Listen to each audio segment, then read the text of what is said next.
সবাই কেমন আছেন? আলহামদুলিল্লাহ। আওয়াজে মনে হচ্ছে তেমন সুবিধা আপনারা নেই। ভালো আছেন?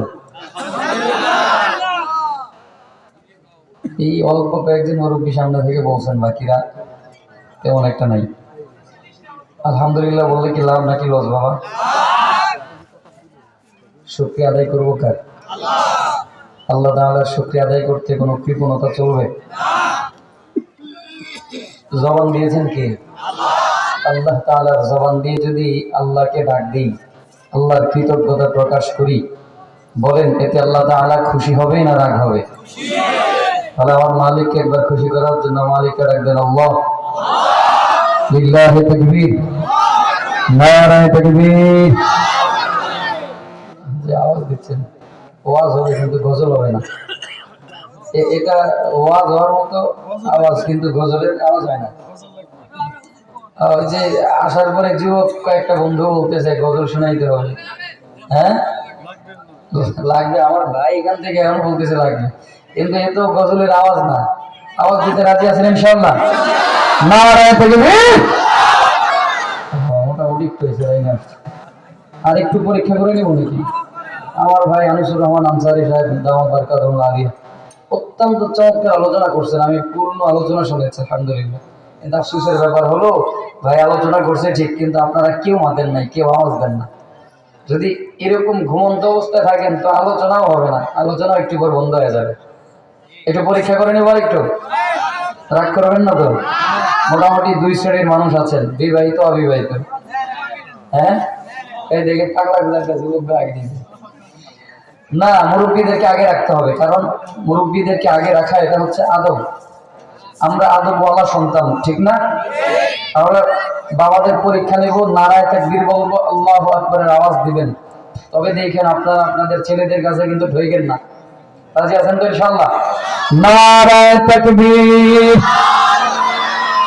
আচ্ছা কোন ওই যে পিছনে পোলাপানগুলো কয়টা বিয়ে করছে? ওই যে কোনার ভিতরে সবই মুখ লুকাইছে, সবই কই যাবো আবার। এরা চিন্তা করছে 2-4-5 বছর পরে এরাও বিয়ে করবে, এর জন্য আগে থেকে প্রস্তুতি নিচ্ছে। আর যুবকরা রেডি আছে ইনশাআল্লাহ? তাহলে সবাই মিলে একটা আওয়াজ হবে লিল্লাহি তাকবীর।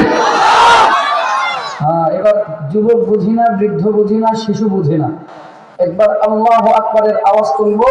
আর এই আল্লাহু আকবারের আওয়াজেই আমরা পরীক্ষায় উত্তীর্ণ হতে চাই। এমন একটা আওয়াজ আমরা তুলতে চাই যে আল্লাহু আকবারের আওয়াজে এখনো যারা মজলিসে ঢুকে নাই, মাহফিলে ঢুকে নাই, চায়ের আড্ডায়, দোকানপাটের আড্ডায়, ঘরের ভিতরে বন্ধু বান্ধবের আড্ডায় রয়েছে, এরা যেন আল্লাহু আকবারের আওয়াজ শুনে মাহফিলে আসতে বাধ্য হয়। নারায়ে তাকবীর। লড়াইয়ের ওই ময়দানেতে যেতে তোমাকে হবে, প্রয়োজনে সব রক্তটুকু জমিনে ঢেলে দেবে। একটু কথাগুলো যদি ঠিক বেঠিক হয়ে থাকে নাশিদ শোনাবো, যেহেতু লোকজন কিছুটা কম, তবে আপনাদেরকে একটু আওয়াজ দিতে হবে। নাশিদ শোনাবো, তবে আমার কথাগুলো যদি আপনাদের মনের কথার সাথে মিলে যায়, অর্থাৎ কথাগুলো যদি সঠিক থাকে, একটু কষ্ট করে যুবকদেরকে বলবো ঠিক বেঠিকের আওয়াজ দিতে হবে। রাজি আছেন ইনশাআল্লাহ? লড়াইয়ের ওই ময়দানেতে যেতে তোমাকে হবে, প্রয়োজনে সব রক্তটুকু জমিনে ঢেলে দেবে। তবুও তোমার লড়তেই হবে, মানবে না পরাজয়। বিপ্লব মানে জীবন দেয়া, বসে থাকা নয়, সে কোনদিন আসবে না রে, করো যদি ভয়। আসবে বিজয়, রক্ত আর জীবনের বিনিময়, ঠিক কিনা? আসবে বিজয়, রক্ত আর জীবনের বিনিময়। বিপ্লব মানে জীবন দেয়া, বসে থাকা নয়, সে কোনদিন আসবে না রে, করো যদি ভয়। কোথা থেকে কোন ভিনদেশী শকুন আমার দেশে এসে, সেবার নামে বসলো জুড়ে আওয়ামী লীগের বেশে। কোথা থেকে কোন ভিনদেশী শকুন আমার দেশে এসে, সেবার নামে বসলে জুড়ে মীর জাফরের বেশে। ওদের করতে নাস্তা নাবুদ হতে হবে নির্ভয়। বিপ্লব মানে জীবন দেয়া বসে থাকা নয়, সে কোনদিন আসবে না রে করো যদি ভয়। বিপ্লব মানে জীবন দেয়া বসে থাকা নয়, সে কোনদিন আসবে না রে করো যদি ভয়। রাজি আছেন তো ইনশাআল্লাহ? নারে তাকবীর! এই যে আওয়াজটা দিচ্ছেন, এই শেষ পর্যন্ত এই আওয়াজটা দিতে পারবেন তো ইনশাআল্লাহ? আপনারা থাকবেন তো ইনশাআল্লাহ? থাকবেন না ভাগবেন? মোটামুটি আপনাদের জন্য আবার মেহমানদারির ব্যবস্থাও আছে, রেডি হয়ে গেছে। হ্যাঁ, যুবকরা কষ্ট করে এই প্যাকেটিং মোটামুটি রেডি হয়ে গেছে ইনশাআল্লাহ। থাকবেন তো ইনশাআল্লাহ? থাকবেন না ভাগবেন? কারা থাকবেন তো হাত তুলে দেখাবেন।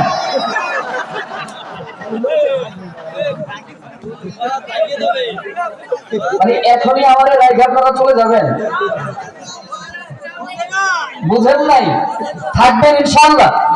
কারা থাকবেন আল্লাহু আকবার বলে হাত দেখাবেন। আল্লাহ হাতগুলোকে কবুল করে নেন। তাহলে শেষ পর্যন্ত আওয়াজ দিতে হবে, থাকতে হবে ইনশাআল্লাহ। আল্লাহ কবুল করুন, করেন আমিন। আলহামদুলিল্লাহ والصلاة والسلام على رسول الله وعلى آله وأصحابه أجمعين أشهد أن لا إله إلا الله وحده لا شريك له ونشهد أن سيدنا وسندنا وحبيبنا وطبيب قلوبنا ربنا ومولانا محمدا عبد الله ورسوله أما بعد فأعوذ بالله من الشيطان الرجيم بسم الله الرحمن الرحيم لقد كان لكم في رسول الله أسوة حسنة لمن كان يرجو الله واليوم الآخر وذكر الله كثيرا صدق الله المولانا العظيم وصدق رسوله النبي الكريم عن أنس بن مالك رضي الله تعالى عنه قال رسول الله صلى الله عليه وسلم لا يؤمن أحدكم حتى أكون أحب إليه من والده وولده والناس أجمعين أو كما قال النبي عليه الصلاة والسلام إن الله وملائكته يصلون على النبي يا أيها الذين آمنوا صلوا عليه وسلموا تسليما اللهم صل على محمد وعلى آل محمد كما صليت على إبراهيم وعلى آل إبراهيم إنك حميد مجيد اللهم بارك على محمد وعلى آل محمد كما باركت على إبراهيم وعلى آل إبراهيم إنك حميد مجيد একটু মহব্বতের সাথে বলবেন রাসূলের প্রতি দরুদ পড়লে লাভ হবে নাকি লস হবে? যদি লাভ হয় জবানটাকে বন্ধ রাখা যাবে না। রাসূলের প্রেম ভালোবাসা মহব্বত হৃদয়ের মধ্যে নিয়ে দিল থেকে উচ্চ আওয়াজে রাসূলের মুহাব্বতে সকলে একবার দুরূদ ইব্রাহিম পড়ো। আল্লাহুম্মা সাল্লি আলা মুহাম্মাদিন ওয়া আলা আলি মুহাম্মাদ কামা সাল্লাইতা আলা ইব্রাহিম ওয়া আলা আলি ইব্রাহিম إنك حميد مجيد اللهم بارك على محمد وعلى آل محمد كما باركت على إبراهيم وعلى آل إبراهيم إنك حميد مجيد একটু মোহাব্বতে মাওলা পাকের জিকির করো লা ইলাহা ইল্লাল্লাহ লা ইলাহা ইল্লাল্লাহ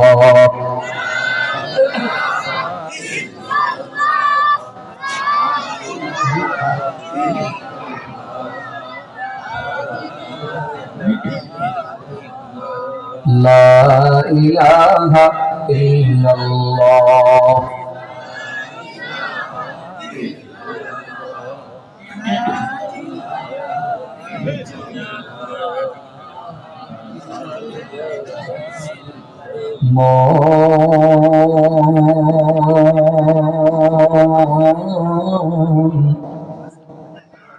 কার লাগিয়া কান্দো দিবারাতি ওরে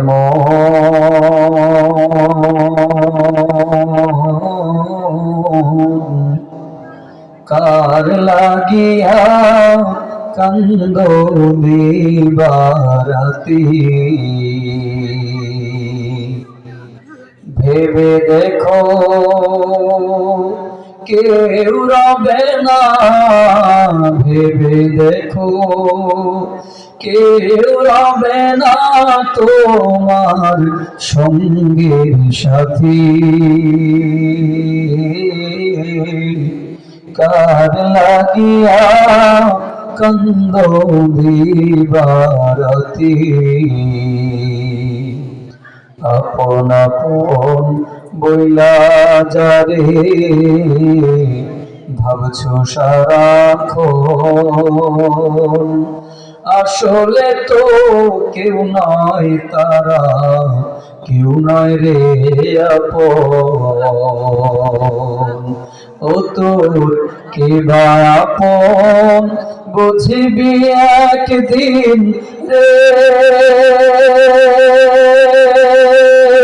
রে ও তোর কে বা আপন বুঝবি একদিন নিভলে জীবন বাতি কার লাগিয়া কান্দো দিবারাতি ওরে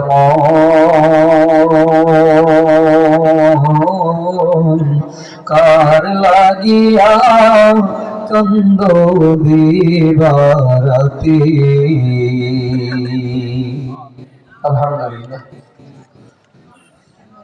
রায়নগর আউলিয়া জামি মসজিদের উদ্যোগে আয়োজিত আজকের দ্বিতীয় বার্ষিক তাফসীরুল কোরআন মাহফিলের উপস্থিত আজকের সম্মানিত সভাপতি সাহেব জাতির শ্রেষ্ঠ সন্তান হযরত উলামায়ে কেরাম সামনে উপবিষ্ট আমার বাবার বয়সী বাবাগণ দাদার বয়সী দাদাগণ বড় ভাই সমতুল্য বড় ভাইগণ বন্ধু সমতুল্য বন্ধুগণ স্নেহের ছোট ভাইরা পর্দার অন্তরালে অবস্থান তথা শ্রদ্ধেয় সম্মানিত মা ও বোনেরা আল্লাহ পাক রব্বুল আলামিনের দরবারে লাখো কোটি শুকর যে আল্লাহ তাআলা আপনাকে আমাকে দুনিয়ার ঝামেলা থেকে মুক্ত রেখে গুনাহের কাছ থেকে দূরে রেখে দ্বীনি পরিবেশ দ্বীনি মজমা জান্নাতের বাগান ঈমানি মুযাকারায় আল্লাহ তাআলা আপনাকে আমাকে আসার বসার তৌফিক দান করেছেন এজন্য অন্তর থেকে কালেমাতুশ শুকর আদায় করব আলহামদুলিল্লাহ। বাবা আপনাদের কাছে প্রথমে একটু ক্ষমা চেয়ে নিচ্ছি, গত বছরও ছিলাম তেমন ভালোভাবে আলোচনা করতে পারি নাই, আফসোসের ব্যাপার। এই বছরে হয়তো আপনাদের হক পূর্ণভাবে আদায় করতে পারবো না, কারণ আজকে দীর্ঘদিন যাবৎ গলা বসা, কথা বলা অনেক কষ্টকর, অনেক কষ্ট, যেটা বলে বোঝাতে পারবো না। মোটামুটি প্রায় 15-20 দিন হয়ে গেছে গলা বসা আছে, কোনোভাবেই গলা ঠিক হচ্ছে না, অনেক চেষ্টা চালিয়ে যাচ্ছে। এর জন্য আপনাদের কাছে প্রথমেই ক্ষমা চেয়ে নিচ্ছি, আপনাদের হক নষ্ট করব, এর জন্য আপনারা আমাকে ক্ষমা সুন্দর দৃষ্টিতে দেখবেন। অল্প সময় আপনাদেরকে বিরক্ত করব, বেশি সময় নয়। এই সর্বোচ্চ আধা ঘন্টা আমাকে সময় দিবেন। মূল আলোচনা, মূল বয়ান আধা ঘন্টা থাকবে। এর মধ্যে এই অল্পটুকু সময় আমাকে সময় দিবেন, এর মাঝখানে কেউ বিরক্ত করবেন না। আর পোলাপান যারা আসো, জানি খুব ভালো করে গজলের জন্য বসছো, শুনবা গজল শেষের দিকে, বয়ানের মাঝখানে কোনো গজল হবে না। এরপরে কয়টা শুনতে পারো সেটা দেখে দিব ইনশাআল্লাহ। এর জন্য অল্প কিছু সময় যেন আল্লাহ তাআলা আমাদেরকে বসার তৌফিক দান করেন, অল্প কিছু সময় যেন দিল থেকে কথা বলার তৌফিক দান করেন, এবং যে কথাগুলো আলোচনা হবে তার উপর সর্বপ্রথম আমি নিজে যেন আমল করতে পারি, অথবা আপনারাও যেন আমল করতে পারেন। আল্লাহ যেন সেই তৌফিক দান করেন, সকলে একবার করি আমিন। ইচ্ছা পোষণ করেছি কোরআনুল কারীমের একেবারে পরিচিত একটি আয়াতে কারীমা তিলাওয়াত করেছি। রাসূল করিম সাল্লাল্লাহু আলাইহি ওয়াসাল্লামের অসংখ্য অগণিত হাদিস শরীফ থেকে একেবারে প্রসিদ্ধ একটি হাদিস পেশ করেছি, যে আয়াত এবং হাদিস সম্পর্কে ইতিপূর্বে অনেক আলোচনা শুনেছেন। তারপরেও এই জানা বিষয়গুলো, শোনা বিষয়গুলো আপনাদেরকে আবারও পুনরাবৃত্তি করব, শোনাবো, এজন্য যেন এই জানা বিষয়গুলো আমরা আবারও শুনে আমাদের দিলটাকে মানার ব্যাপারে ইস্তেকামাত করতে পারি। কারণ জানার নাম ঈমান নয়, কামিয়াবি নয়, মানার নাম হচ্ছে কামিয়াবি। আমাদের সবচেয়ে দুর্বল একটা, খারাপ একটা সাইড হচ্ছে ধর্মীয় জ্ঞান সম্পর্কে কম বেশি, আওয়াম বলেন, জেনারেল বলেন আর আলেম বলেন, সবাই কম বেশি ধর্মীয় জ্ঞান আমরা রাখি। বরঞ্চ আমি আরো এটা মনে করি, আম পাবলিক, আলেম ছাড়া এই জনসাধারণ ওয়াজ শুনতে শুনতে বরঞ্চ এর চেয়ে বেশি আরো ওয়াজ, আরো ওলামায়ে কেরামের চেয়ে বেশি আপনারা আরো জানেন। কি বিষয়টা এরকম না বাবা? কিন্তু আফসোসের ব্যাপার হলো, জানি আমরা অনেক কিছু, মানার ব্যাপারে আমরা অলস। এর জন্য যদি সফলতা জীবনে অর্জন করতে হয়, যতটুকু জানবো ততটুকু মানার চেষ্টা করবো ইনশাআল্লাহ। কারণ কিয়ামতের ময়দানে আল্লাহ পাক রব্বুল আলামিন প্রতিটা বান্দাকে প্রশ্ন করবেন। কোন গোলাম, কোন মানুষ এই প্রশ্ন থেকে বাঁচতে পারবে না। এর ভিতরে একটা প্রশ্ন হলো, গোলাম, দুনিয়াতে তুমি কতটুকু ইলম অর্জন করেছো, মানে ধর্মীয় ইলম, ইসলাম সম্পর্কে কতটুকু তুমি ইলম অর্জন করেছো। আরেকটা প্রশ্ন হবে, যতটুকু জেনেছো তার উপরে কতটুকু তুমি আমল করেছো। এই প্রশ্ন থেকে কেউ বাঁচতে পারবে না। এর জন্য বাবা, আমাদেরকে যতটুকু আমরা জানবো মানার চেষ্টা করবো ইনশাআল্লাহ। আজকের আলোচনার প্রথম নাম্বার সবক হলো এটা। রাজি আছেন তো ইনশাআল্লাহ? আলোচনার ফাঁকে ফাঁকে আরো কিছু সবক আপনাদেরকে দিব, আরো কয়েকটা আমল আজকে দিয়ে যাব। আল্লাহ তাআলা আমাদেরকে কবুল করুক, পড়েন আমিন। এবার আপনাদের কাছে আবার জানতে চাই, বলেন রাসূলের প্রতি আমাদের মহব্বত, ভালোবাসা আছে না নাই? যদি জিজ্ঞেস করি কতটা ভালো আমরা রাসূলকে বাসি, বলবেন আমার জীবনের চেয়ে বেশি মহব্বত রাসূলকে করি। ঠিক না বাবা? কেন এই অ্যানসারটা কেন আসবে? কারণ রাসূলের কথা। পয়গম্বর আকরাম সাল্লাল্লাহু আলাইহি ওয়াসাল্লাম বলেন, عن أنس رضي الله تعالى عنه قال قال رسول الله صلى الله عليه وسلم لا يؤمن أحدكم حتى أكون أحب إليه من والده وولده والناس أجمعين। আনাস রাদিয়াল্লাহু তাআলা আনহু থেকে বর্ণিত, তিনি বলেন রাসূল করিম সাল্লাল্লাহু আলাইহি ওয়াসাল্লাম বলেছেন, তোমাদের মধ্য থেকে তোমরা পরিপূর্ণ মুমিন ততক্ষণ পর্যন্ত হতে পারবে না।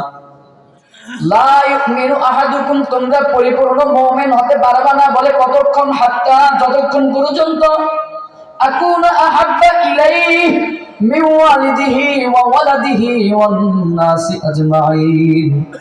ওরে বান্দা, যতক্ষণ পর্যন্ত তুমি তোমার সন্তান সন্ততির চাইতে বেশি মহাব্বত আমি রাসূলকে না করবা, তুমি তোমার মা বাবার চাইতে বেশি মহাব্বত আমি রাসূলকে না করবা, দুনিয়ার যত মানুষ রয়েছে সব কিছুর চাইতে বেশি মহাব্বত আমি রাসূলকে না করবা, এমনকি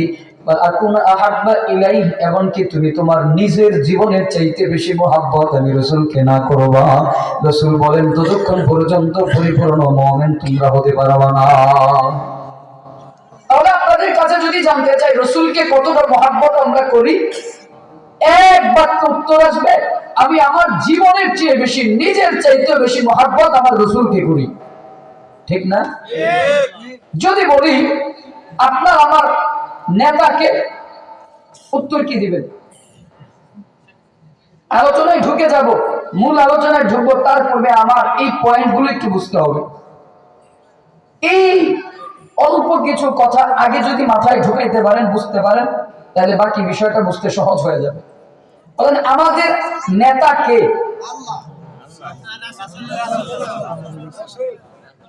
রাসূলুল্লাহ সাল্লাল্লাহু আলাইহি ওয়াসাল্লাম।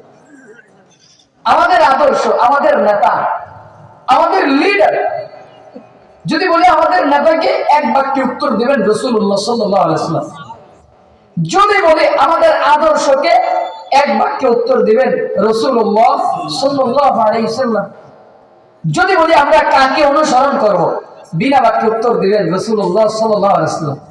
ঠিক না বাবা? এবার আমার কথা হচ্ছে, যেই মানুষটাকে আপনি আপনার জীবনের সবচেয়ে বেশি ভালোবাসার মানুষ বানালেন, যেই মানুষটাকে আপনার জীবনের নেতা বানালেন, যেই মানুষটাকে আপনি আপনার জীবনের আদর্শ বানালেন, যেই মানুষটাকে আপনি অনুসরণ করেন, ওই মানুষটার জীবন সম্পর্কে, তার চরিত্র সম্পর্কে আপনি কতটুকু জানেন? বোঝাতে পেরেছি?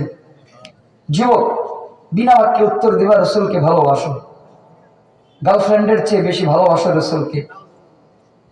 যুবক, তোমরা বলবা হ্যাঁ আমি আমার রাসূলকে আদর্শ মানি। যদি বলি তোমার নেতা আমার নেতা, এক বাক্যে বলবেন বিশ্বনবী মুস্তাফা। যে মানুষটাকে আমি নেতা বানালাম, ওই মানুষটার আদর্শ আমার জানা নাই, তো কেমন নেতা তাকে বানাইলাম? যেই মানুষটাকে আমি আমার জীবনের সবচেয়ে বেশি ভালোবাসার মানুষ বানালাম, ওই মানুষটার জীবন চরিত্র আমার জানা নাই। যেই মানুষটাকে আমি অনুসরণ করি, বলি যে আমি রাসূলের আদর্শ মতো চলি, অথচ ওই মানুষটা কেমন চরিত্রের মানুষ ছিল সেটা আমি জানি না। আরে বলেন, এই যে বললাম তাকে ভালোবাসি, তাকে অনুসরণ করি, তাকে নেতা বানাইলাম, এই কথাটাকে আসলে সঠিক হলো না মিথ্যা হলো?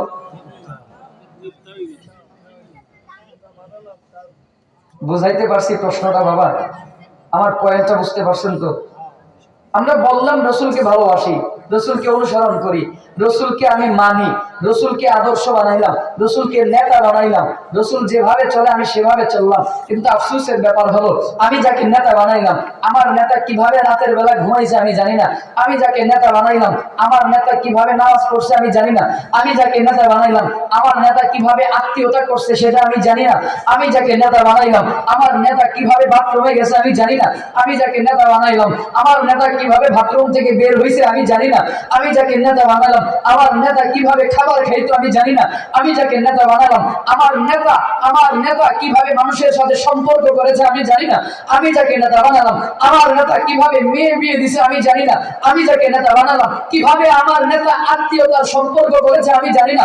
আমি যাকে নেতা বানালাম, আমার নেতা কিভাবে সাথে মানুষের সাথে কিভাবে কথা বলেছে এটা আমি জানলাম না। তো এই যে বললাম আমি তাকে মানি, আমি তাকে ভালোবাসি, আমি তাকে নেতা মানি, বলেন এই মানা, ভালোবাসা মানা, এটা কি সত্য না মিথ্যা? অথচ রাসূল বলেন দুনিয়ার সব মানুষের চাইতে বেশি ভালো তো আমাকে বাসবাই, এমনকি নিজের জীবনের চাইতেও বেশি ভালো আমাকে বাসতে হবে, নচেত তোমরা কামের ইমানদার হতে পারবে না। ইমানদার হতে পারবা মাগার পরিপূর্ণ ইমানদার হতে পারো। তাহলে ওই মানুষটার জীবনী আমাদের জানা দরকার আছে না নাই? তাহলে কি মনে হয় এই আধা ঘন্টা 1 ঘন্টার বয়ান করব, এই আধা ঘন্টার 1 ঘন্টায় কি রাসূলের পুরো জিন্দেগির ইতিহাস জানাইতে পারবো? সম্ভব? তাহলে কি করতে হবে? রাসূলের সিরাত পাঠ করতে হবে, রাসূলের জীবনী পাঠ করতে হবে, জীবনী জানতে হবে। বিশেষ করে নবুয়ত প্রাপ্ত হওয়ার পর থেকে, অর্থাৎ রাসূলের বয়স যখন 40 বছর, ওই 40 বছর হওয়ার পর থেকে রাসূল যখন নবুয়ত প্রাপ্ত হয়েছে, ওই নবুয়ত প্রাপ্ত হওয়ার পর থেকে রাসূলের ইন্তেকাল পর্যন্ত, ওফাত পর্যন্ত এই 23 বছরের জীবনীটা আমাদেরকে জানতে হবে। রাজি আছেন তো ইনশাআল্লাহ? আমি যাকে ভালোবাসলাম তার কষ্ট করে ওই ভালোবাসার মানুষের এই জীবনীটা জানবো না ইনশাআল্লাহ? বাজারে অনেক কিতাব পাওয়া যায়, আরবি কিতাব লাগবে না, অনেক বাংলা কিতাব পাওয়া যায় রাসূলের সিরাতে, রাসূলের জীবনী অনেক কিতাব পাওয়া যায়। সংক্ষেপে যদি বলি, আর রাহিকুল মাকতুম পাওয়া যায়, বহু চিনেন আপনারা এটা, কারণ ফেসবুকে এটার পরিচিতি অনেক বেশি, এর জন্য এটা আগে বললাম। আর একটু ভালোভাবে যদি বলি, সিরাত ইবনে হিশাম পাবেন, ইবনে ইসহাক পাবেন, তারপরে সিরাতে খাতামুল আম্বিয়া পাবেন, আমাদের মাদ্রাসায় বাচ্চাদেরকে পড়ানো হয়। বেশি না পারলে খাতামুল আম্বিয়া পড়বেন, একেবারে ছোট একটা কিতাব সিরাতের উপর।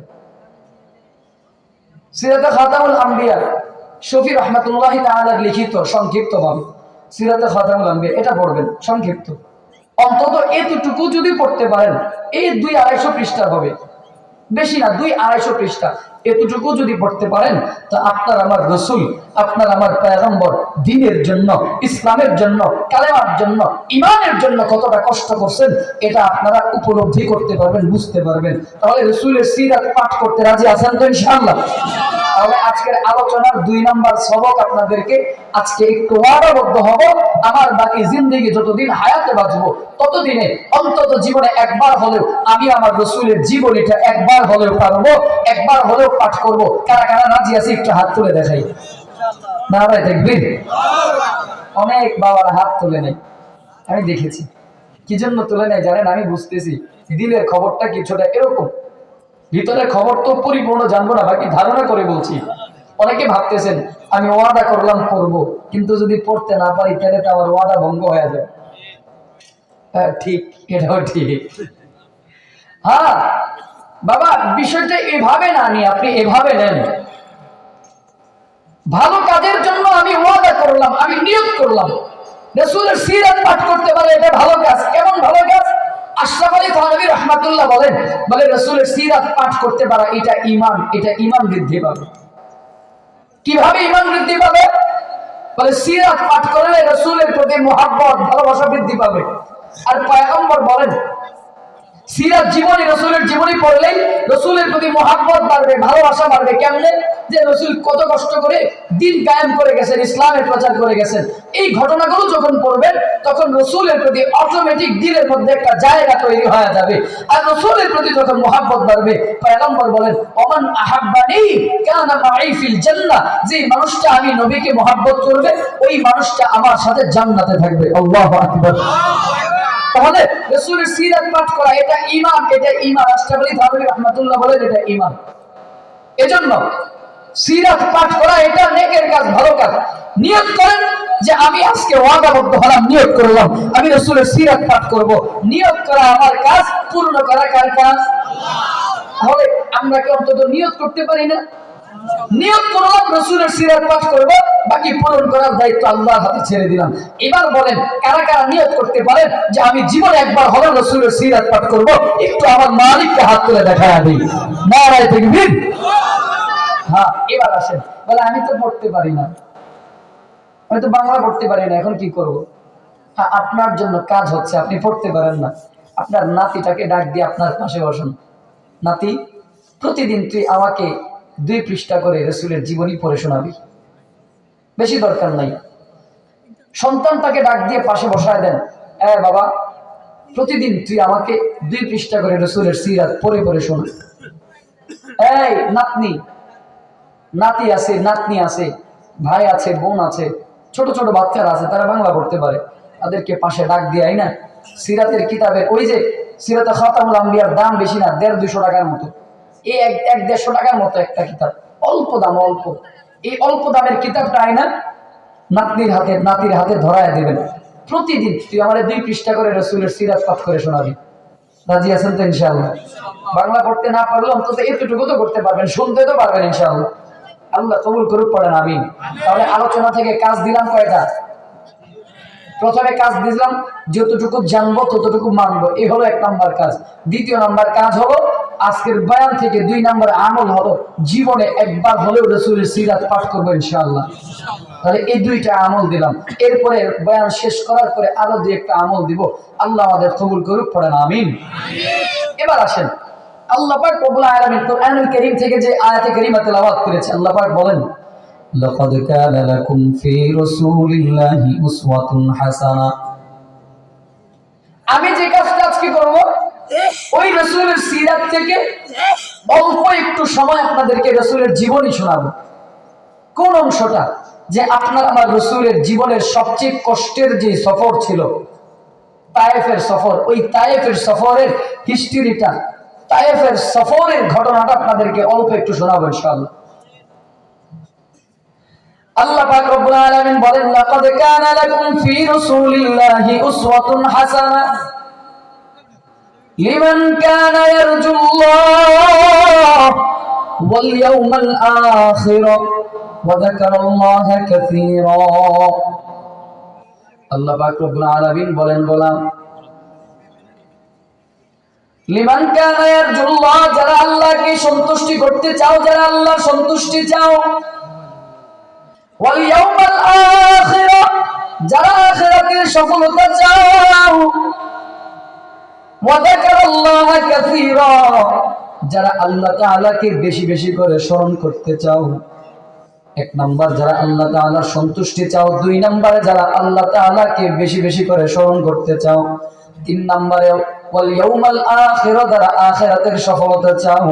আল্লাহ বলেন এই 3টা গুণ যারা অর্জন করতে চাও তাদের জন্য লাকাদ কানা লাকুম ফি রাসূলিল্লাহি উসওয়াতুন হাসানাহ, বলে তোমাদের জন্য উত্তম নমুনা দিয়ে দিলাম রাসূলের চরিত্রের মধ্যে,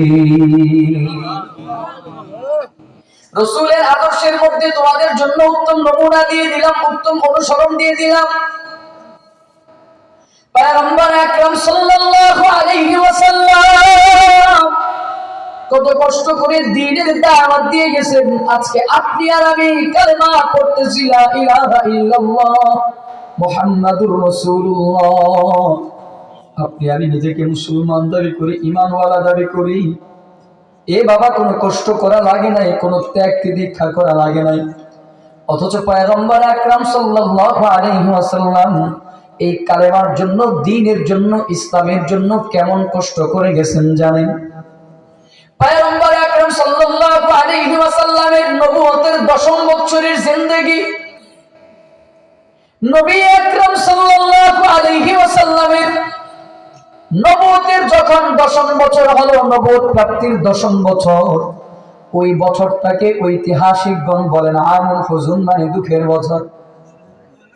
আবার কোন কোন ঐতিহাসিকগণ বলেন না না, শুধুমাত্র এই 1 বছরকে দুঃখের বছর বলা যায় না। বলে কি জন্য? বলে পয়গম্বর আকরাম সাল্লাল্লাহু আলাইহি ওয়াসাল্লামের গোটা জিন্দেগিটাই তো দুঃখে, পুরো জিন্দেগিটাই তো বড় কষ্টের। এজন্য আমুল হুজুন যদি বলতে হয় পুরো জিন্দেগিটাকে বলতে হবে। কিন্তু অধিকাংশ ঐতিহাসিকগণ বলেন না না, পয়গম্বর আকরাম সাল্লাল্লাহু আলাইহি ওয়াসাল্লামের এই নবুয়তের 10ম বছরটা হলো আমুল হুজুন। বলে কি জন্য? কি জন্য এই দুঃখের বছর বলার কারণে কয়েকটা কারণ রয়েছে। বলে 1 নম্বরে এই নবুয়তের 10ম বছরে পয়গম্বরের প্রাণের চেয়ে প্রিয় চাচা আবু তালিবকে হারাইছেন। 2 নম্বরে রাসূলের চাচা, 1 নম্বরে রাসূলের চাচা আবু তালিবকে হারায় ফেলছেন। 2 নম্বরে তার কিছু দিনের ব্যবধানের মধ্যে পয়গম্বরের আরো একজন প্রিয় মানুষ, রাসূলের প্রথম স্ত্রী প্রিয়তমা খাদিজাতুল কুবরা রাদিয়াল্লাহু তাআলা আনহা, তিনিও দুনিয়া থেকে চলে গেলেন, পয়গম্বর তাকেও হারালেন। বলে এই 2 জন মানুষকে অল্প দিনের ব্যবধানে হারায় ফেলছেন। বলে আর কি কারণ?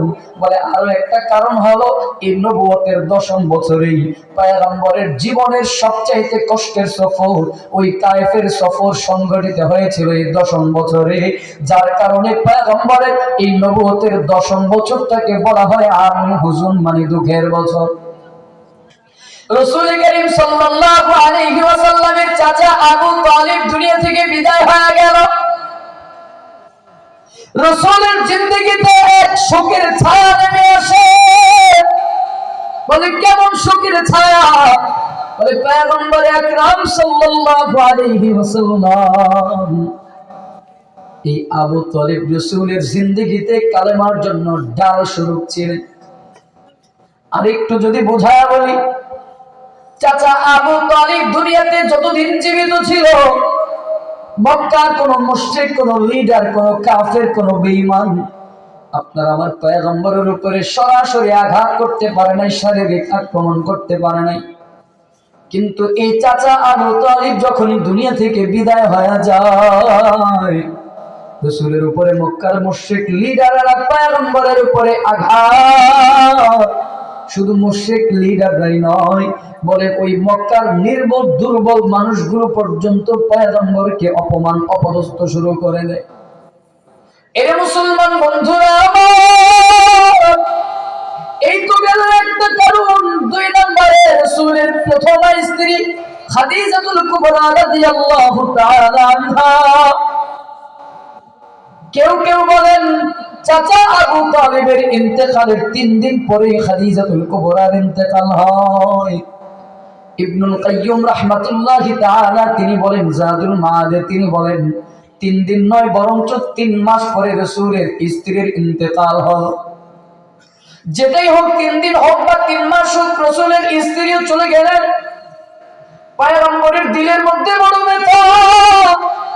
দুইজন দুই সাইডে রাসূলের বড় পাওয়ার ছিল, রাসূলের অনুপ্রেরণা ছিল। রাসূলের চাচা ছিল রাসূলের জন্য কালেমার জন্য ডাল স্বরূপ। অপরদিকে খাদিজাতুল কুবরা রাদিয়াল্লাহু তাআলা আনহা, তিনি ছিলেন রাসূলের একজন কলিজার মানুষ, প্রাণের চেয়ে প্রিয় মানুষ ছিলেন। খাদিজা চলে যাওয়ার পর মক্কার মুশরিকেরা নবীর সঙ্গে কেমন আচরণ করলো একদিনের ইতিহাস শোনাই। পয়গম্বর আকরাম সাল্লাল্লাহু আলাইহি ওয়াসাল্লাম পাহাড়ি এক রাস্তা দিয়ে যায়। মক্কার একজন নির্বোধ একজন মানুষ, একজন দুর্বল মানুষ আপনার আমার পয়গম্বরের শরীরের মধ্যে, মাথার মধ্যে মাটি নিক্ষেপ করে মাটি ঢেলে দেয়। পয়গম্বর ওই ধুলাযুক্ত মাটিযুক্ত শরীর নিয়ে বাড়িতে ফিরে আসে। রাসূলের একজন কন্যা পয়গম্বরের এই ধুলাযুক্ত মাটি দেখে চোখের পানি ফেলে ফেলে কাঁদে। ওই ধুলাযুক্ত মাটিযুক্ত মাথাকে পয়গম্বরের একজন কন্যা পয়গম্বরের মাথাটাকে পরিষ্কার করে দেয়। রাসূল ডাক দিয়া বলে, সন্তান কাঁদিস না, কাঁদিস না, লা তাবকি ইয়া বুনাইয়া ফাইন্নাল্লাহা মানিউন আবা। এ সন্তান কাঁদিস না, কাঁদিস না, নিশ্চয়ই তোর রব তোর বাবার জন্য সাহায্যকারী হয়ে যাবে। পয়গম্বর কাঁদেন, পয়গম্বরের কন্যাও কাঁদেন, চোখের পানি ছেড়ে ছেড়ে কাঁদেন। রাসূল ডাক দিয়ে বলেন, সন্তান, আর যদি আমার চাচা দুনিয়ায় জীবিত থাকতো, আমার চাচা দুনিয়াতে থাকা অবস্থায় কেউ আমাকে এভাবে আঘাত করে নাই, কেউ আমাকে এভাবে অপমান করে নাই, কেউ আমাকে এভাবে অপদস্থ করে নাই। রাসূল চোখের পানি ফালায় ফালায় কাঁদে। রাসূলের কন্যাও কাঁদে, রাসূলকে এভাবে অপমান করা হয়। যাই হোক, পয়গম্বর কালেমার দাওয়াত দিয়ে কেউ গ্রহণ করতে চায় না, বরঞ্চ অপমান অপদস্থ আরো দিন দিন যেন বেড়েই চলছে পয়গম্বরের উপরে আঘাত। পয়গম্বর চিন্তা করলেন, এই মক্কা থেকে বের হয় একটু কালেমার দাওয়াত নিয়ে আর একটু ভিন্ন দিকে যাওয়া দরকার। ওই সময় মক্কা যতটা প্রভাবশালী শহর ছিল, ওই মক্কার পাশাপাশি তায়েফ শহরটাও ছিল একটা প্রভাবশালী শহর। পয়গম্বর চিন্তা করলেন, আমি মক্কার সাথে সাথে একটু তায়েফে যাব, তায়েফে কালেমার দাওয়াত দিতে চাই। পয়গম্বর আকরাম সাল্লাল্লাহু আলাইহি ওয়াসাল্লাম দ্বীনের দাওয়াত নিয়ে তায়েফে যাওয়ার জন্য মনস্থির করলেন, চিন্তা ভাবনা করলেন, সিদ্ধান্ত নিলেন। পয়গম্বর তায়েফে যাওয়ার জন্য পায়ে হেঁটে রওনা হয়ে গেছেন। মক্কা থেকে তায়েফের দূরত্ব হলো 90 কিলোমিটারের রাস্তা। এ বাবা, আপনাদের এই এলাকার মতো ঢাকা টু ভাঙ্গা হাইওয়ের মতো প্লেন রাস্তা নয়, সমান রাস্তা নয়। যারা বাইতুল্লাহ হজ উমরা করতে গেছেন তারাই বুঝেন, বাইতুল্লাহ যারা হজ উমরা করতে গেছেন তারাই জানেন সৌদি আরবের রাস্তাগুলো কেমন। বলে পাহাড়ি আঁকা বাঁকা রাস্তা, মরুভূমির পথ, বড় ভয়ঙ্কর রাস্তা। তার চেয়ে বড় কথা হলো তায়েফের রাস্তাগুলো আরো বেশি খারাপ, আরো বেশি উঁচা উঁচা পাহাড়। পয়গম্বর আকরাম সাল্লাল্লাহু আলাইহি ওয়াসাল্লাম এই 90 কিলোমিটারের রাস্তা পাড়ি দিবেন। ওই সময় পয়গম্বরের বয়স হলো 50 বছরের বৃদ্ধ মানুষ। 50 বছরের বৃদ্ধ মানুষটা পায়ে হেঁটে রওনা হয়ে গেছেন। পয়গম্বরের সফর সাথী হলেন, সঙ্গী হলেন রাসূলের প্রাণ পুত্র হযরত যায়েদ বিন হারেসা রাদিয়াল্লাহু তাআলা আনহু। যায়েদ বিন হারেসা রাদিয়াল্লাহু তাআলা আনহুকে সঙ্গে নিয়ে পয়গম্বর আকরাম সাল্লাল্লাহু আলাইহি ওয়াসাল্লাম মক্কা থেকে তায়েফের দিকে রওনা হয়ে গেলেন। কিন্তু নাই পয়গম্বরের কোনো উট নাই, কোনো ভেড়া নাই, কোনো বকরি নাই, কোনো গাধা নাই, কোনো খচ্চর নাই, কোনো উট নাই, কোনো ঘোড়া নাই, কোনো বাহন নাই, পায়ে হেঁটে রওনা হয়েছেন। যেতে যেতে পয়গম্বর দিন নাই, রাত্র নাই, সকাল নাই, সন্ধ্যা নাই, পাহাড়ি আঁকা বাঁকা রাস্তা, মরুভূমির পথ। পয়গম্বর পায়ে হেঁটে হেঁটে মক্কা থেকে বহু দিন এবং রাত পাড়ি দিয়ে যখন তায়েফে গিয়ে পৌঁছায়, পয়গম্বর আকরাম সাল্লাল্লাহু আলাইহি ওয়াসাল্লাম প্রথম যেই মানুষটাকে কালেমার দাওয়াত দিয়েছেন তার নাম হলো আব্দে আলী। পয়গম্বর প্রথম 3 জন মানুষকে কালেমার দাওয়াত দিয়ে প্রথম জনের নাম হলো আব্দে আলী, দ্বিতীয় জনের নাম হলো মাসউদ, তৃতীয় জনের নাম হলো হাবিব। আর রাহিকুল মাকতুমের বর্ণনায় পাওয়া যায় পয়গম্বর প্রথম যেই মানুষটাকে দাওয়াত দিলেন ওই মানুষটা আব্দে আলী, মাসউদ এবং হাবিব, এই 3 জন। বলে এরা 3 জন হলো ওই তায়েফের 3টা গোত্রের লিডার, 3টা গোত্রের নেতা, 3 জন নেতা। আর এই 3 জন নেতা তারা সহোদর ভাই, মার পেটের ভাই হলো 3 জন। পয়গম্বর আব্দে আলীর কাছে গিয়ে বলেন কুল্লা ইলাহা ইল্লাল্লাহ, আপনি পড়ে নেন আল্লাহ ব্যতীত আর কোন ইলাহ নাই, আর কোন ইলাহ নাই। এক আল্লাহ তাআলার গোলামীকে আপনি কবুল করে নেন, স্বীকৃতি দেন। ওয়া আনা মুহাম্মাদুর রাসূলুল্লাহ, এবং আমি আল্লাহ তাআলার পক্ষ থেকে রাসূল, প্রেরিত পয়গম্বর। আপনি আল্লাহ তাআলার উপরে ঈমান আনেন, আমার উপরে ঈমান আনেন, কালেমা গ্রহণ করে মুসলমান হয়ে যান, এবং আপনি আমাকে দ্বীনের জন্য, ইসলামের জন্য আপনি সাহায্যকারী হয়ে যান। আব্দে আলী ডাক দিয়ে বলেন মুহাম্মদ, কত ভয়ঙ্কর জবাব, কত নিকৃষ্ট জবাব। তিনি জবাব দিল হুয়া ইয়ামরুতু সিয়াবাল কাবাতি, এ মুহাম্মদ, আল্লাহ যদি তোকে নবী বানায় পাঠায় তাহলে আমি কাবার গিলাফকে ছিঁড়ে ফেলবো। যদি আল্লাহ তোকে নবী বানায় পাঠায় তাহলে আমি কাবার গিলাফ আমি আস্ত রাখবো না। এই বলে আপনারা আমার পয়গম্বরকে দূর দূর করে তাড়া দেয়। পয়গম্বর নিরাশ না হয়ে দ্বিতীয় জনের কাছে কালেমার দাওয়াত দেয়। মাসউদের কাছে গিয়ে বলেন লা ইলাহা ইল্লাল্লাহ পড়ে নেন। পয়গম্বরকে যিনি যখন পয়গম্বর যখন তাকেও কালেমার দাওয়াত দিল, তাকেও বলা হলো আপনি পড়েন লা ইলাহা ইল্লাল্লাহ। মাসউদ জবাব দিল, বড় ভয়ঙ্কর জবাব, বড় কঠিন জবাব। মাসউদ জবাব দেয় আলা ওয়াজাদাল্লাহু আহাদ, আল্লাহ তাআলা আপনাকে ব্যতীত আর কাউকে কি পায় নাই নবী বানায় পাঠাবার জন্য? আর কাউকে কি পায় নাই? আমা ওয়াজাদাল্লাহু আহাদ, আর কাউকে কি আল্লাহ পায় নাই নবী করে পাঠাবার জন্য? পয়গম্বর আকরাম সাল্লাল্লাহু আলাইহি ওয়াসাল্লামকে তিনিও দূর দূর করে তাড়ায় দিলেন, অপমান অপদস্থ করলেন। পয়গম্বর এবার তৃতীয় জনের কাছে গেল। তৃতীয় জনের কাছে গিয়ে বলেন আপনি বলেন লা ইলাহা ইল্লাল্লাহ। একই দাওয়াত, কালেমার দাওয়াত দেওয়া হলো, দ্বীনের দাওয়াত দেওয়া হয়। এবার তৃতীয় জন একটু সহনশীল উত্তর দিল, একটু সহজ উত্তর দিল। তৃতীয় জন ডাক দিয়ে বলেন আল্লাহ লা উকাল্লিমুকা আবাদান, লা উকাল্লিমুকা আবাদান, আমি আপনার সাথে কথা বলবো না। বলে কি জন্য কথা বলবো না? তবে 2টা কারণ। 1 নম্বর কারণ হলো আপনি সত্যি যদি আল্লাহ তাআলার পয়গম্বর হন, তাহলে আপনার কথাকে প্রত্যাখ্যান করা আমার জন্য বিপজ্জনক হয়ে যাবে, দুঃসংবাদ হয়ে যাবে। এজন্য আমি আপনার সাথে কথা বলবো না। আর 2 নাম্বার কারণ হলো, আপনি যদি আল্লাহ তাআলার সাথে মিথ্যাচার করেন, আল্লাহর নামের সাথে মিথ্যাচার করেন, তবে আপনার সাথে আমার কথা বলা সমীচীন হবে না। এজন্য আমি কথা বলবো না। পরপর 3 জন আপনার আমার পয়গম্বরকে দূর দূর করে তাড়া দেয়, দূর দূর করে তাড়া দিলে পয়গম্বর নিরাশ না হয়ে আবার অন্যের কাছে কালেমার দাওয়াত দেয়। পয়গম্বর চিন্তা করলেন 3 জন কালেমা পড়ে নাই, কি হয়েছে? তাইফে তো আরো নেতা রয়েছে। পয়গম্বর আরো মানুষের কাছে কালেমার দাওয়াত দেওয়ার জন্য ওই তাইফের মাটিতে 10 দিন পর্যন্ত অপেক্ষা করলেন। 10 দিন অবস্থান করেছেন।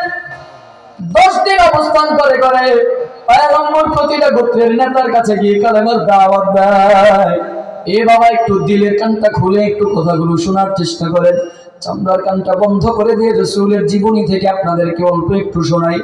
দুনিয়ার কোন মানুষের জীবনী শোনাই না, দুনিয়ার কোন মানুষের বানানো কোন গল্প আপনাদেরকে বলি না। এ বাবা, সেই বুখারীর বর্ণনা হাদিসের অনুবাদ আপনাদেরকে জানাই, যদিও ইবারত গুলো আপনাদেরকে জানাই না। টোটালি যেই বিষয়গুলো তুলে ধরতেছি, টোটালি পুরাটা একটা হলো হাদিস, টোটালি পুরাটা একটা সহিহ বুখারীর একটা হাদিস, একটা হাদিসের অনুবাদ শোনাই। পয়গম্বর আকরাম সাল্লাল্লাহু আলাইহি ওয়াসাল্লাম ওই তাইফের ময়দানে 10 দিন পর্যন্ত অপেক্ষা করে। তাইফের যত গোত্র রয়েছে প্রত্যেকটা গোত্রের লিডারের কাছে কালেমার দাওয়াতগুলো দেয়, কালেমার দাওয়াতগুলো পৌঁছায় দেয়। কিন্তু আফসোসের ব্যাপার হলো, একজনও কালেমা পড়ে নাই, একজনও ঈমান আনয়ন করে না, ঈমান গ্রহণ করে না। পয়গম্বর আকরাম সাল্লাল্লাহু আলাইহি ওয়াসাল্লাম দাওয়াত দেয়, বরঞ্চ তারা পয়গম্বরকে ডিনাই করে দেয় আর পয়গম্বরকে অপবাদ দেয়, এই মানুষটা পাগল, নাই তার বাবা নাই, নাই তার মা নাই, নাই তার দাদা নাই, দাদি নাই, সন্তান নাই, কেউ নাই। বলে এই মানুষটা বলে কেমন একটা নিকৃষ্ট একটা মানুষ, এ পাগল হয়ে গেছে, পাগল হয়ে গেছে। বলে মুহাম্মদুর রাসূলুল্লাহ সাল্লাল্লাহু আলাইহি ওয়াসাল্লামকে অপমান অপদস্থ করে এখান পর্যন্তই শেষ হয়ে গে বাবা, জানো তোমার আমার পয়গম্বরকে কতটা কষ্ট আর যন্ত্রণা দিয়ে সেই তায়েফের মাটি থেকে পয়গম্বরকে বের করা হয়। 10 দিন পর্যন্ত অপেক্ষা করার পর তায়েফের ওই লিডাররা তখন চিন্তা করলো, ছোট ছোট মাসুম বাচ্চাদেরকে, যুবকদেরকে, কৃষকদেরকে, বলে যুবকদেরকে, কিশোরদেরকে লেলিয়ে দেওয়া হলো। বলে এই যে মুহাম্মদকে দেখতে পাও, এই মানুষটা পাগল। বলে এই পাগলটাকে আমাদের তায়েফের ময়দানে রাখা যাবে না, তায়েফ থেকে বের করে দাও। বলে কেমন করে বের করবা? বলে তাকে অপমান অপদস্থ করে করে তাকে পাথর মারতে মারতে বের করে দাও। এ মুসলমান, আপনার আমার পয়গম্বরকে তখন ওই যুবকেরা, ওই কিশোরেরা, ছোট ছোট বাচ্চাগুলো আপনার আমার পয়গম্বরকে গালিগালাজ করে, বিচ্ছিরি ভাষায় গালিগালাজ দেয়। শুধু গালিগালাজ পর্যন্তই ক্ষান্ত থাকে না, আপনার আমার পয়গম্বরকে রাগান্বিত করে, উত্তেজিত করে, বিভিন্ন ভাবে অপমান অপদস্থ করে। এখানে ক্ষান্ত নয়, পয়গম্বরকে মাঝখানে দাঁড় করে চতুর্দিক থেকে বৃষ্টির মতো করে পাথর নিক্ষেপ করতে শুরু করে দেয়। চতুর্দিক থেকে পাথরের আঘাত। পয়গম্বর আকরাম সাল্লাল্লাহু আলাইহি ওয়াসাল্লাম এই পাথরের আঘাতে আঘাতে বেহুশ হয়ে জমিনের মধ্যে পড়ে যায়। পয়গম্বর বেহুশ হয়ে জ্ঞান হারা জমিনের মধ্যে পড়ে গেলে, এ বাবা সহিহ বুখারীর বর্ণনায় পাওয়া যায় পয়গম্বর জ্ঞান হারায় পড়ে যায়। আবার যখন জ্ঞান ফিরে আসে, আবার পাথর মারতে থাকে। হাজার বিন হারিসা ডাকতে বলে, ও তায়েফের মানুষেরা শুনে নাও, এই মানুষটাকে আর পাথরের আঘাত করিস না, এই মানুষটাকে আর পাথর মারিস না, আর পাথর মারিস না। আমি আমার নিজের দেহটাকে পাইতা দিলাম, আমি আমার নিজের শরীরটাকে পাইতা দিলাম। যত পারস তোরা আমি যায়েদের দেহের মধ্যে পাথর মারো, কিন্তু তারপরেও এই মানুষটার শরীরের মধ্যে আর আঘাত করিস না। আল্লাহু আকবার। পয়গম্বর বলেন, লা ইউমিনু আহাদুকুম হাত্তা আকুনা আহাব্বা ইলাইহি মিন ওয়ালিদিহি ওয়া ওয়ালাদিহি ওয়ান নাসি আজমাইন। যায়েদ বিন হারিসা রাদিয়াল্লাহু তাআলা আনহু নিজের চাইতেও বেশি আপনারা পয়গম্বরকে মহব্বত করেছে, এজন্যই তারা পরিপূর্ণ ঈমানদার হতে পেরেছিল। এর বন্ধুরা আবার জানো, যায়েদ বিন হারিসা বর্ণনায় পাওয়া যায়, যায়েদ বিন হারিসা রাদিয়াল্লাহু রাদিয়াল্লাহু তাআলা আনহু তিনি বলে, আপনার আমার পয়গম্বরের শরীরটা বড় কোমল নরম, বলে মেয়েদের মতো অতটা নরম নয়, আবার অত শক্তও নয়, বেশি নরম নয় আবার বেশি শক্তও নয়, সফট নরম একটা একেবারে মধ্যম ধরনের পয়গম্বরের শরীরটা ছিল। তবে চামড়াগুলো ছিল পাতলা চামড়া, শরীরের চামড়াটা ছিল পাতলা। যায়েদ বিন হারেসা বলেন, ওই তায়েফের যুবকদের কিশোরদের পাথরের আঘাত, ছোট ছোট পাথরের কণাগুলো আপনার আমার পয়গম্বরের দেহের মধ্যে বিঁধে যাইত। পয়গম্বর আকরাম সাল্লাল্লাহু আলাইহি ওয়াসাল্লামের শরীর থেকে যেই জায়গা থেকে পাথরের কণাগুলো সরাইতাম, ওই জায়গা থেকে যেন কেমন যেন রক্তের স্রোতধারা প্রবাহিত হতে থাকতো। আরেক বর্ণনায় পাওয়া যায়, যায়েদ বলে, আপনার আমার পয়গম্বরের পায়ের মধ্যে একটা পাথরের আঘাত, ওই পাথরের আঘাতে পয়গম্বরের পা মোবারকটা ফেটে যায়, ওই পা থেকে রক্ত ঝরতে ঝরতে রাসূলের পাদুকা মোবারক, জুতা মোবারক রক্তে ভঞ্জিত হয়ে গেছে। এ বাবা বন্ধুরা আমার, ওই রক্তাক্ত শরীর নিয়ে পয়গম্বরকে দূর দূর করে তাড়ায় দেওয়া হলো। বলে কত দূর পর্যন্ত তাড়ায় দেয়,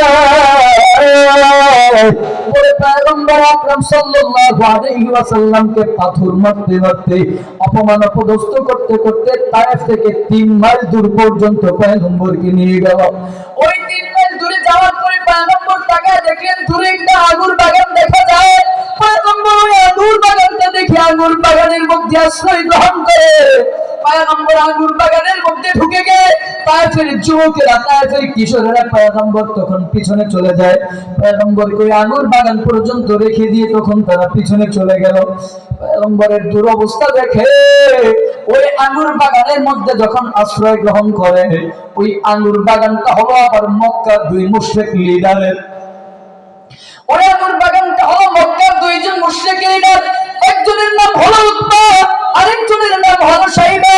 বলে এই 2 জন মুশরিক লিডার রাবিআর 2 পুত্র, একজন হলো উতবা আরেকজন হলো শাইবা। পয়গম্বরের গোত্রের মানুষ, গোত্রের লিডার। পয়গম্বর যখন ওই আঙ্গুর বাগানের মধ্যে আশ্রয় গ্রহণ করে, ওই উতবা আর শাইবা তখন তাদের দিলের ভিতরে গোত্রীয় একটা অনুপ্রেরণা জাগ্রত হয়, গোত্রীয় একটা মায়া জাগ্রত হয়। পয়গম্বরকে এই দুরবস্থায় দেখে উতবা শাইবা ডাক দিয়ে বলে, দেখ দেখ মুহাম্মদের এই দুরবস্থা হয়ে গেল। এই দুরবস্থা দেখে উতবা শাইবা একজন আরেকজনকে বলে, কি করা যায়? বলে আব্বাসকে পাঠিয়ে দাও। উতবা আর শাইবার একজন গোলাম ছিল, একজন কৃতদাস ছিল, নাম তার আব্বাস। তিনি পরবর্তীতে পয়গম্বরের হাতে হাত রেখে কালেমা পড়ে মুসলমান হয়ে গেছে। যারা মক্কা মদিনায়, যারা তায়েফে যারা সফরে গিয়েছে তারা বলতে পারবে ওই জায়গার মধ্যে আব্বাস রাদিয়াল্লাহু তাআলা আনহুর নামে একটা মসজিদ নির্মাণ করা হয়েছে। পয়গম্বর আকরাম সাল্লাল্লাহু আলাইহি ওয়াসাল্লামের এই দুরবস্থা দেখে আব্বাসকে ডাক দিয়ে বলে, আব্বাস নেও নেও এই আঙ্গুরের এই থোড়াটা নিয়ে, এই আঙ্গুরের লস্কাটা নিয়ে ওই যে দূরে মানুষটাকে দেখতে পেয়েছ, ওই দুরবস্থার মানুষটাকে নিয়ে এই আঙ্গুরটা খেতে দাও, আঙ্গুরটা খাওয়ার জন্য দাও। আব্বাস রাদিয়াল্লাহু তাআলা আনহু ওই আঙ্গুরের লস্কাটা নিয়ে পয়গম্বর আকরাম সাল্লাল্লাহু আলাইহি ওয়াসাল্লামের সামনে রাখলেন। ডাক দিয়ে বলতেছেন, নেন নেন এই আঙ্গুরগুলো আপনার জন্য পাঠানো হয়েছে, আঙ্গুরগুলো খেয়ে নেন। পয়গম্বর ওই আব্বাস রাদিয়াল্লাহু তাআলা আনহুর হাত থেকে বিসমিল্লাহির রহমানির রহিম বলে আঙ্গুরটা গ্রহণ করে খাওয়া আরম্ভ করলেন। আব্বাস ডাক দিয়ে বলেন, কে আপনি? আপনার পরিচয় কি? আমাদের এই এলাকার লোকজন তো এই শব্দ উচ্চারণ করে না, আমাদের এই এলাকার লোকজন তো এই শব্দ উচ্চারণ করতে শুনি না, আপনি কোথা থেকে এসেছেন? পয়গম্বর ডাক দিয়ে বলেন, কে তুমি? তোমার পরিচয় কি? তোমার ধর্ম কি? আব্বাস ডাক দিয়ে বলে, আমার নাম হলো আব্বাস, আমার ধর্ম হলো খ্রিস্টান, আমি খ্রিস্ট ধর্মের অনুসারী, আমার বাড়ি হলো নিনাওয়ারে, আমি নিনাওয়ারের সন্তান। পয়গম্বর আকরাম সাল্লাল্লাহু আলাইহি ওয়াসাল্লাম বলেন, তুমি নিনাওয়ারের সন্তান মানে ভালো লোকের সন্তান, ভালো এলাকার সন্তান, মানে নিনাওয়ার মানে তুমি ইউনুস বিন মাত্তার এলাকার সন্তান, বলে ইউনুস বিন মাত্তার গ্রামের সন্তান। আব্বাস ডাক দিয়া বলে, ইউনুস বিন মাত্তাকে আপনি কিভাবে চিনেন? পয়গম্বর বলেন, ইউনুস বিন মাত্তা তিনি আমার ভাই। আব্বাস অবাক হয়ে গেল, আশ্চর্য হয়ে গেল, কি ব্যাপার কি ব্যাপার? ইউনুস বিন মাত্তা তো আরো শত শত বছর পূর্বে দুনিয়া থেকে বিদায় হয়ে গেল, আপনি তো বর্তমানে দুনিয়ায় আছেন, কেমন করে ভাই হয় বুঝে আসে না। পয়গম্বর ডাক দিয়ে বলেন ইউনুস বিন মাত্তা তিনিও আল্লাহ তাআলার পয়গম্বর, তিনি আল্লাহ তাআলার পয়গম্বর, তিনিও নবী ছিলেন, আমিও নবী। ওই কালেমার সূত্রে তিনি আমার ভাই, এজন্য তিনি আমার ভাই। আব্বাস ডাক দিয়া বলে সঙ্গে সঙ্গে যখন এই কথা শুনলো, আপনার আমার পয়গম্বরের হাত মোবারকের মধ্যে চুমু খায়, কপালের মধ্যে চুমু খায়, বুকের মধ্যে চুমু খায়, পায়ের মধ্যে চুমু খায়। আপনার আমার পয়গম্বরকে বড় মায়া করতেছে, বড় আদর করতেছে। দূর থেকে তাকায় দেখলো উতবা আর সাইবা দেখতেছে আব্বাস রাদিয়াল্লাহু তাআলা আনহু পয়গম্বরকে বড় মায়া করে। একজন আরেকজনকে ডাক দিয়ে বলে দেখ শেষ পর্যন্ত আমাদের গোলামটাকেও এই মুহাম্মদ তার গোলামটাকেও আমাদের গোলামটার মাথাটাকেও বিগড়ায় দিল, শেষ করে দিস। এই কথা বলে যখন আব্বাস রাদিয়াল্লাহু তাআলা আনহু যখন ফেরত চলে আসে, আব্বাসকে ডাক দিয়ে বলে আব্বাস কি ব্যাপার, তুমি এই মানুষটাকে কেন তুমি এত তাজিম করলে, ইজ্জত করলে? আব্বাস ডাক দিয়া বলে এই মানুষটা এমন একজন মানুষ, যেই মানুষটা এমন একটা কথা বলেছে, যেই কথাটা আর কেউ দুনিয়ার কোন মানুষ জানে না এবং আল্লাহ ব্যতীত আর কেউ জানে না। বলে কি কথা? বলে হ্যাঁ সেটা আপনাকে বলা যাবে না। বলে খবরদার আব্বাস, যতই হোক না কেন তুমি কিন্তু তোমার ধর্ম থেকে রূপান্তরিত হয়ে ওই মানুষটার ধর্ম গ্রহণ করবি না। কি জন্য? বলে তোর ধর্ম তার ধর্মের চাইতে উত্তম, কিন্তু তুই কিন্তু ধর্ম গ্রহণ করিস না। আব্বাস রাদিয়াল্লাহু তাআলা আনহুকে যখন এভাবে সতর্ক করে দেওয়া হয়, পয়গম্বর ওই আঙ্গুর বাগানের মধ্যে অল্প কিছু সময় অবস্থান করার পরে, সেখানে কিছু সময় অবস্থান করার পর পয়গম্বর যখন মক্কার দিকে রওনা হয়ে গেল, কিছু দূর পর্যন্ত যাওয়ার পর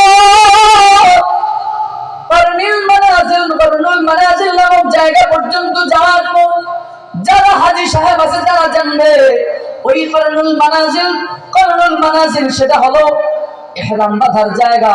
ওই জায়গা পর্যন্ত পয়গম্বর যখন গিয়ে উপস্থিত হলেন, ওই করনুল মানাজিল নামক জায়গা পর্যন্ত যাওয়ার পর পয়গম্বর কেমন যেন একটু শান্তি অনুভব করলেন, একটু আরাম অনুভব করলেন, শান্তি অনুভব করলেন, একটু স্বস্তি বোধ করলেন। পয়গম্বর তখন মাথাটা উপরের দিকে তাকায় দেখলেন পয়গম্বরের মাথার উপরে এক খণ্ড মেঘ আইসা পয়গম্বরকে ছায়া দিতেছে। পয়গম্বর আরো একটু ভালো করে তাকায় দেখেন, পয়গম্বর তাকায় দেখলেন ওই মেঘের আড়ালে সাইয়্যিদুল মালায়েকা হযরত জিবরাইল আলাইহিস সালাতু ওয়াস সালামকে দেখা যায়। আল্লাহু আকবার। এই বাবা আমার কোন গল্প নয়, সহিহ বুখারীর বর্ণনায় পাওয়া যায়। আম্মা জান আয়েশা সিদ্দিকা রাদিয়াল্লাহু তাআলা আনহা পয়গম্বরের কাছে জানতে চায়, ওগো পয়গম্বর আপনার জীবনে আমার ওই যে উহুদের দিনের চাইতে আর কষ্টের কোন সফর কি আপনার জীবনে ছিল? আনা আয়েশা রাদিয়াল্লাহু তাআলা আনহা قالت لرسول الله صلى الله عليه وسلم يا رسول الله هل أتى عليك يوم كان أشد من يوم أحد ও পয়গম্বর। আম্মা জান আয়েশা সিদ্দিকা রাদিয়াল্লাহু তাআলা আনহা থেকে বর্ণিত, তিনি বলেন পয়গম্বর আপনার জীবনে উহুদের দিনের চাইতে আর কষ্টের কোন দিন কি আপনার জীবনে রয়েছে? পয়গম্বর তখন জবাব দেয় فقال رسول الله صلى الله عليه وسلم لقد لقيت من قومك وكان أشد ما لقيت منهم يوم العقبة ও আয়েশা জান তোমার জাতি আমাকে যেই কষ্ট দিয়েছে, ওই কষ্টের দিনের চাইতেও আরো বেশি কষ্টের দিন হলো আসাদ্দামা লাকিতু মিনহুম ইয়াউমাল আকাবা, বলে তার চাইতেও আরো কষ্টের সফর হলো আকাবার দিনের সফর। মানে তায়েফের সফরটা ছিল আমার জীবনে আরো সবচাইতে বেশি কষ্টের সফর। পয়গম্বর আকরাম সাল্লাল্লাহু আলাইহি ওয়াসাল্লাম মাথার উপরে তাকায় দেখেন মেঘের খণ্ড, ওই মেঘের খণ্ডের ভিতরে আড়ালে দেখা যায় সাইয়্যিদুল মালায়েকা হযরত জিবরাইল আলাইহিস সালাতু ওয়াস সালামকে দেখা যায়। জিবরাইল আলাইহিস সালাতু ওয়াস সালাম ডাক দিয়া বলে পয়গম্বর আকরাম সাল্লাল্লাহু আলাইহি ওয়াসাল্লামকে ডাক দিয়া বলে ও পয়গম্বর إن الله عز وجل قد سمع قول قومك لك وما رد عليك ও পয়গম্বর আপনার জাতি, আপনার কওম, আপনার জাতি আপনার সাথে যেই ব্যবহার করেছে, যেই আচরণ করেছে, সবকিছু আল্লাহ তাআলা দেখেছে, সবকিছু আল্লাহ তাআলা দেখেছে। ও পয়গম্বর, ওয়াকাদ বাসা ইলাইকা মালাকুল জিবাল লিতা'মুরুহু বিমা শি'তা ফীহিম। ও পয়গম্বর, এই যে তাকায় দেখেন আমার সাথে রয়েছে মালাকুল জিবাল, মানে পাহাড় নিয়ন্ত্রণকারী ফেরেশতা রয়েছে। আল্লাহ তাআলা এই যে পাহাড় নিয়ন্ত্রণকারী ফেরেশতাকে আমার সঙ্গে পাঠাইছেন, আপনি আজকে তাকে যা আদেশ করবেন, ও পয়গম্বর, লিতা'মুরুহু বিমা শি'তা ফীহিম, আপনি তাকে যা আদেশ করবেন এই মালাকুল জিবাল সব আদেশ মেনে নেবে। আপনি আজকে যা চাইবেন তা সবকিছুই মালাকুল জিবাল করবে। মালাকুল জিবাল ডাক দিয়া বলে, পয়গম্বর, আল্লাহ তাআলা সব কিছু আপনাকে দেখেছে, আপনার সাথে আপনার জাতি, আপনার কওম আপনার সাথে যে ব্যবহার করেছে সবকিছু আল্লাহ তাআলা দেখেছে। ও পয়গম্বর, আল্লাহ তাআলা আমাকে আপনার কাছে প্রেরণ করেছে, আপনি আজকে আমাকে যা আদেশ করবেন আমি তাই মেনে নেব। ওয়াকাদ বা'আসানি রাব্বুকা ইলাইকা লিতা'মুরুনি বিআমরিকা ফিমা শি'তা। ও পয়গম্বর,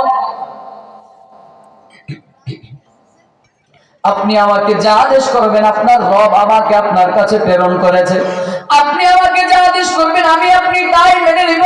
পয়গম্বর, আপনি যদি বলেন ইনশি'তা আন উতবিবা আলাইহিমুল আকশাবাইন, ও পয়গম্বর, আপনি যদি অনুমতি দেন, এই যে আকশাবাইন হলো দুইটা পাহাড়, বলে একটা হলো জাবালে আবি কুবাইস আর একটা হলো জাবালে কুআইকান, বলে এই দুইটা পাহাড় দিয়া আপনি যদি আমাকে অনুমতি দেন, এই দুইটা পাহাড় দিয়ে আমি আপনাকে ওই জাতি যারা আছে, যে জাতি যারা রয়েছে তাদেরকে চাপা দিয়ে তাদেরকে আমি দুনিয়া থেকে বিদায় করে দেব, তাদেরকে শাস্তি দেওয়ার ব্যবস্থা করব।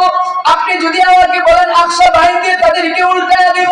পয়গম্বর আকরাম সাল্লাল্লাহু আলাইহি ওয়াসাল্লাম এই কথার জবাবে, এই সাহায্যের জবাবে পয়গম্বর ডাক দিয়া বলেন, মালাকুল জিবাল, ও সাইয়্যিদুল মালায়েকা জিবরাইল, শুনে নাও, ভালো করে শোনো।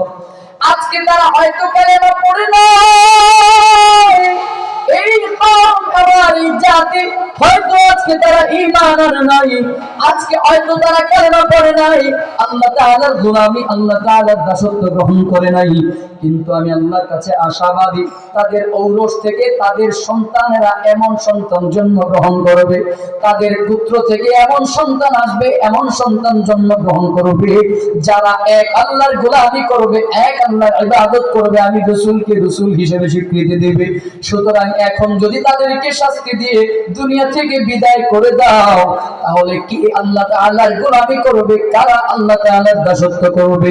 পয়গম্বর বলেন, মালাকুল জিবাল, ও জিবরাইল ফেরেশতা, শুনে নাও, আমাকে তারা যতই আঘাত আর আক্রমণ আর যতই আঘাত করুন না কেন, বলে তাদের সব আঘাত আক্রমণ সব ব্যথা আমি আমার মন থেকে তাদেরকে মাফ করে দিলাম। আল্লাহু আকবার বলেন না? চিন্তা করে দেখেন, একটু চিন্তা করে দেখেন, বিবেচনা করে দেখেন। পয়গম্বর বলছেন, মালাকুল জিবাল, তাদেরকে যদি এখন উল্টায়া দাও, তাদেরকে যদি এখন শাস্তি দাও, তো কোত্থেকে পরবর্তী প্রজন্ম আসবে? রাসূল বলছেন, তারা হয়তো এখন কালেমা পড়ে নাই, এখন তারা ঈমান আনে নাই, তারা হয়তো আমাকে চিনে নাই, কিন্তু আমি আশাবাদী তাদের সন্তান যারা হবে তারা আমাকে চিনতে পারবে, তারা আল্লাহকে চিনতে পারবে, ইসলামকে চিনবে। তাদেরকে যদি এখন শেষ করে দাও, কে কালেমা পড়বে, কে ঈমান আনবে?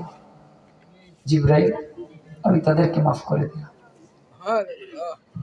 সুবহানাল্লাহ পড়বেন। জানেন আমার রাসূলের আখলাক কি?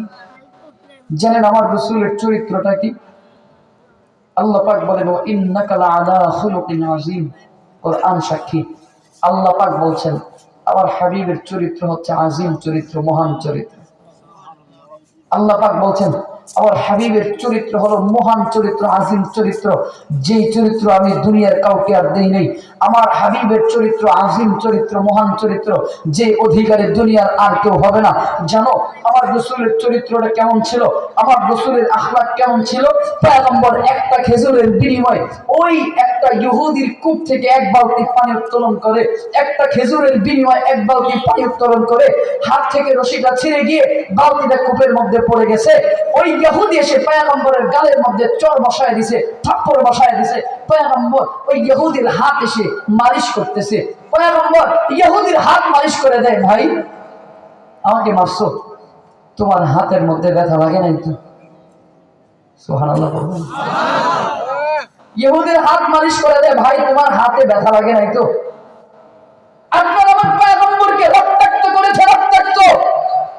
আপনার আমার পয়গম্বরকে জীবনের সবচেয়ে বেশি কষ্ট দিয়েছিল এই তায়েফবাসীরা।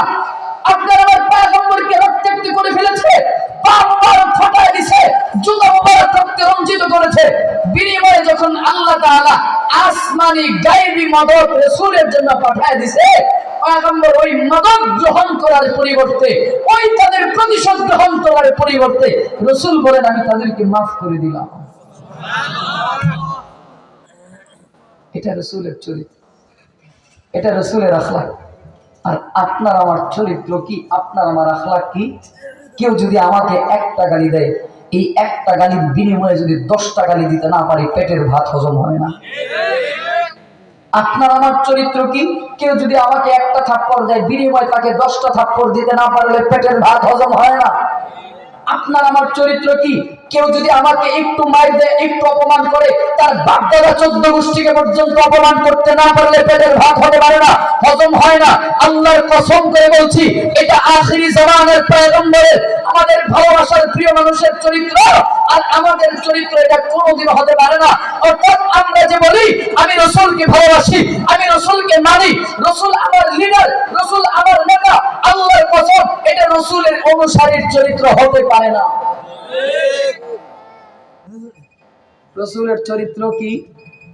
কেউ রাসূলকে আঘাত করছে, রাসূল বলেন মাফ করে দিল। রাসূলের চরিত্র কি? রাসূলকে গালি দিয়েছে, রাসূল মাফ করে দিলাম। রাসূলকে রক্তাক্ত করেছে, রাসূল বলেন মাফ করে দিলাম। রাসূলকে থাপ্পড় দিছে, রাসূল বলে মাফ করে দিলাম। হাত মালিশ করে দেয়, ভাই ব্যথা পাও নাই তো? আর আপনি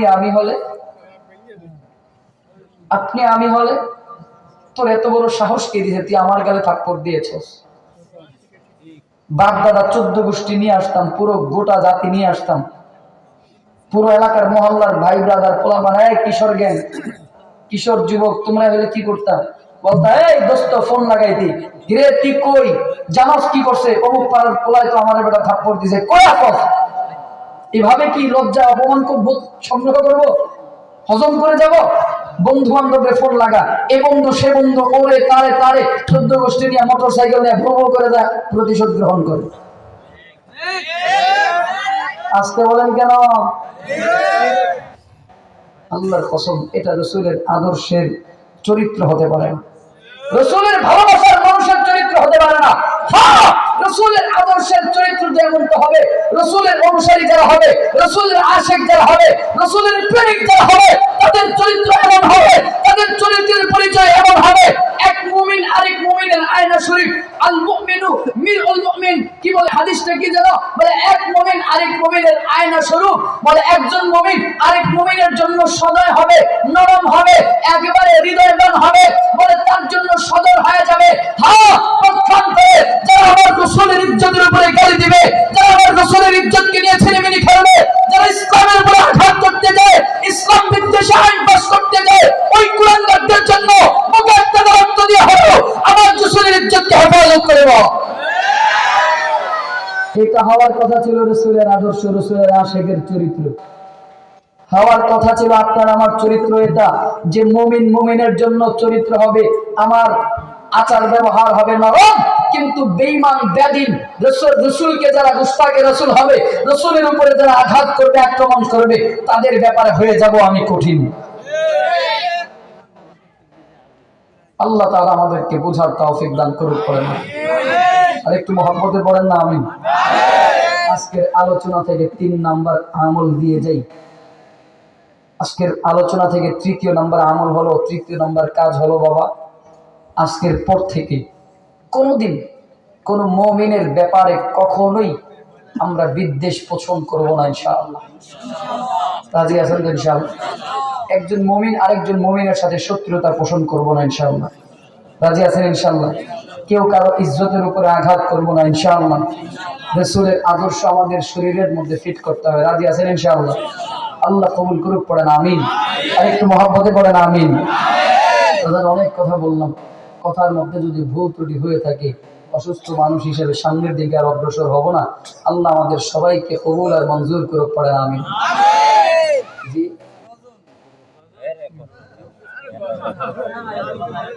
গজল শুনবেন?